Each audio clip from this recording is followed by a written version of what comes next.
Elias Thorne had lived 38 winters in these mountains, but none had ever felt like this one. It was the second week of December, 1883, and the sky above the Bow River Valley had turned the color of old pewter. He stood outside his one-room log cabin, axe in hand, splitting the last of the seasoned pine he had dragged down from the timberline in October. The air smelled of iron and coming snow. Far to the west, the peaks of the Great Divide wore fresh white mantles that caught the weak sun like polished bone. He was alone, as he had been for 11 years. No wife, no children, no neighbors closer than 80 miles. The Hudson's Bay Company post at Fort Calgary was a week's hard travel by dog sled when the rivers were frozen. Elias preferred it that way. Men talked too much and asked too many questions.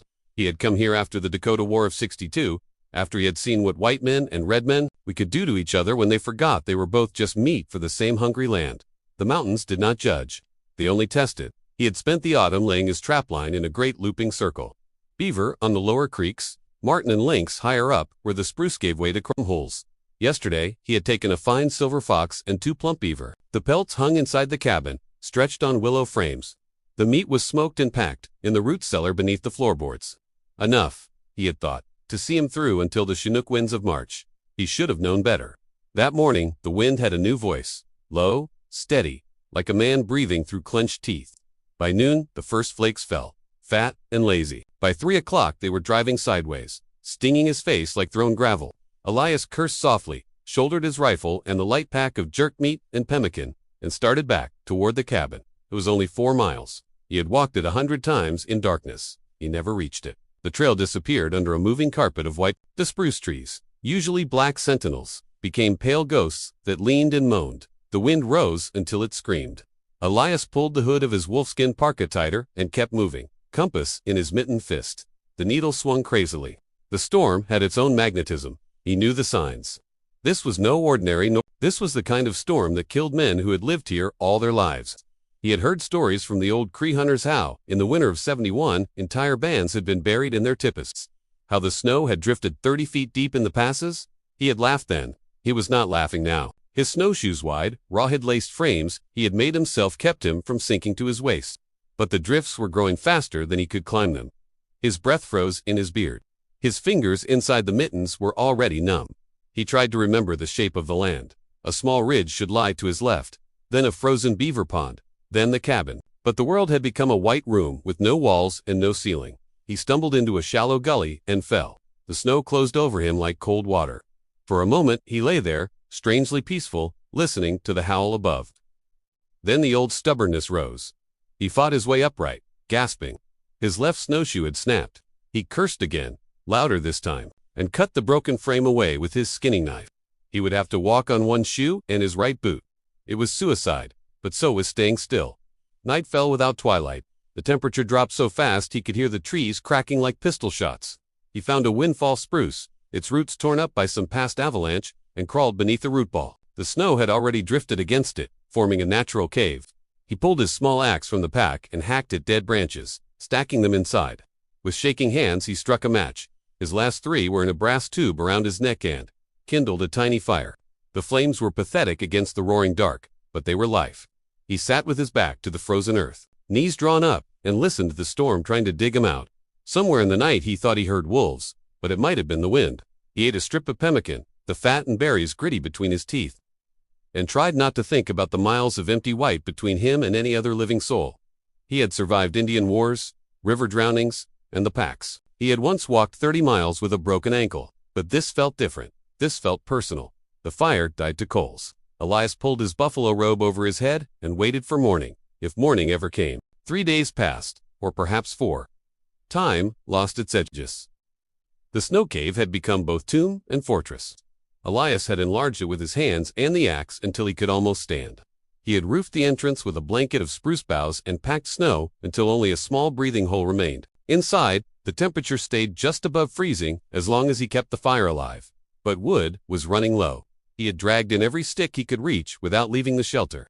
Now the pile was down to wrist-thick pieces. He burned them one at a time, feeding the flames like a miser, counting coins. Between burns he sat in darkness, wrapped in the buffalo robe and his own body heat, listening to the storm. It had not slackened. If anything, it had grown thicker, deeper, more deliberate. Hunger was a living thing now. The pemmican was gone after the second day.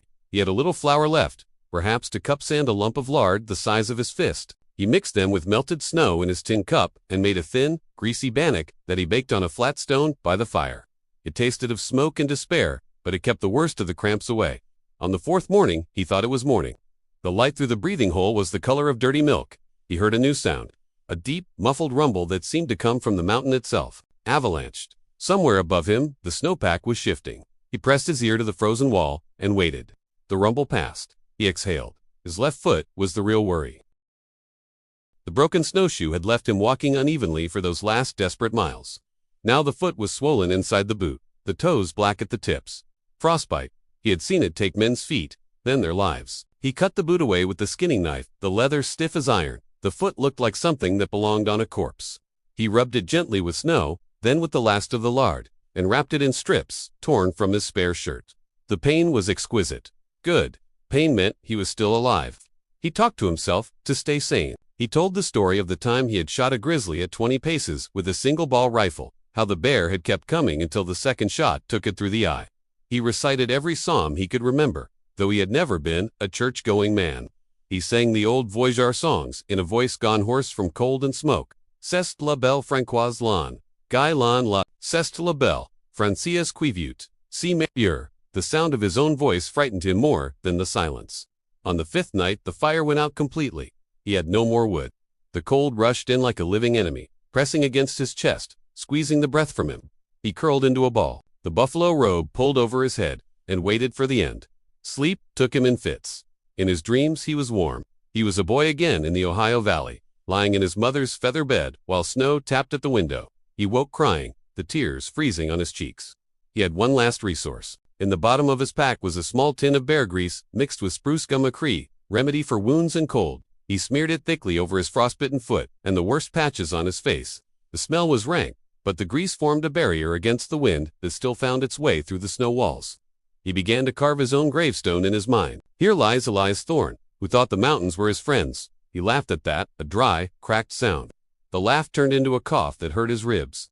Then, on what he believed was the sixth day, the wind changed. It did not stop, but it shifted direction. Instead of driving from the northwest, it came from the south, warmer, wetter. He pressed his hand to the roof of the cave and felt the snow above him softening. Hope, treacherous and bright, flared in his chest. He began to dig. It took him the better part of a day to tunnel upward. The snow was heavy and wet now, collapsing on him twice and forcing him to start over. His arms shook with exhaustion. His bad foot dragged behind him like a club. But he kept going, because the alternative was to lie down and die in the dark. When his head finally broke the surface, the world was blinding. The sun hung low in a sky of impossible blue. The mountains stood around him like white gods, their shoulders draped in new snow that sparkled as though scattered with diamonds. The storm had passed, leaving behind a silence so complete it rang in his ears. He crawled out and lay on his back, gasping. The air tasted sweet, almost painful after days of smoke and fear. He laughed again, this time with tears that did not freeze. The landscape was unrecognizable. His little gully was now a valley between drifts 20 feet high. Trees were buried to their shoulders. But far to the east, a thin column of smoke rose against the sky, his own chimney, still burning. The cabin was there. Buried, perhaps, but there. He stood. The world tilted. He fell, rose again, and began the long, limping journey home. Each step was agony. He used the broken snowshoe as a crutch. When he could not walk, he crawled. The sun slid down the sky, painting the snow pink and gold. He kept moving. Night found him still a mile from the cabin. He built a small fire in the lee of a buried boulder, using dead branches he dug from the snow. He had no food left, but the fire was warmth, and warmth was enough. He slept sitting up, waking every hour to feed the flames. Morning came clear and cold. He covered the last mile in 3 hours. The cabin was a white mound with only the stovepipe showing. He dug down to the door, using his hands when the axe became too heavy. The latch was frozen. He broke it with the butt of his rifle. Inside, the air was still. The fire in the stove had gone out days ago, but the room smelled of homewood smoke, beaver castor, and the faint sweetness of dried apples. He collapsed onto the rope bed and lay there until the shaking stopped. For the next week, he did almost nothing but eat and sleep. He had cached enough supplies that the cabin was not entirely empty. He boiled beans and salt pork, made bannock thick with lard, and drank pot after pot of strong tea. The frostbite on his foot turned from black to purple to angry red. He lost 2 toes, but the rest he saved by keeping them clean and warm. The scar would be with him until he died. When he was strong enough, he went outside and looked at the mountains. They were the same, yet different. He understood now what the old Cree meant when they said the land was alive and sometimes it got angry. He had survived its anger, but only just.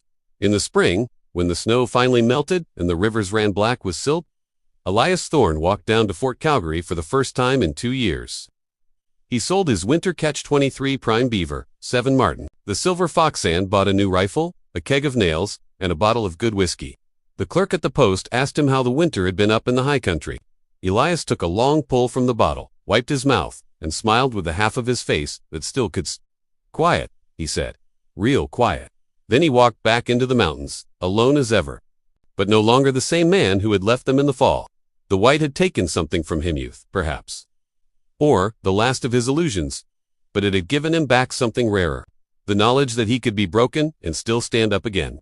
And in the long winters that followed, when the wind howled down from the divide, Elias Thorne would sit by his stove, rub the stubs of his missing toes, and tell the fire the story of the winter of '83. The fire never answered, but it listened. And that, he had learned, was enough.